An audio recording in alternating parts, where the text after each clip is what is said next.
থামো প্লিজ। ওটা যেমন কি হলো যে তুমি বিয়ের পিড়িতে কোর্টে চলে এলে? আমি এ বিয়ে মানি না। আমি কোর্টে যাচ্ছি এক্ষুনি ডিভোর্স ফাইল করাতে। আমি কি ভুল করেছি বলো? তুই আমার একদম টাচ করবি না বলে দিচ্ছি। আচ্ছা ঠিক আছে বাবু, কি হয়েছে বলো? ঠাকুর মশাইয়ের মন্ত্রগুলো কি হয়নি?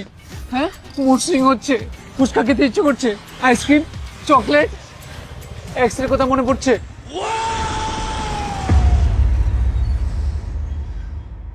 আমার নাকে সিঁদুর পড়লো না কেন? লাস্ট 5 বছর ধরে থেকে শেখাচ্ছি আমার নাকে যেন সিঁদুর পড়ে বিয়ের সময়। আর কি দিয়েছি তোর থেকে আমি? এটাই তো দিয়েছিলাম। এইটুকু তোর দ্বারা হলো না। আমি অনেক চেষ্টা করেছি, বিশ্বাস করো, আমি ঘাবড়ে গেছিলাম।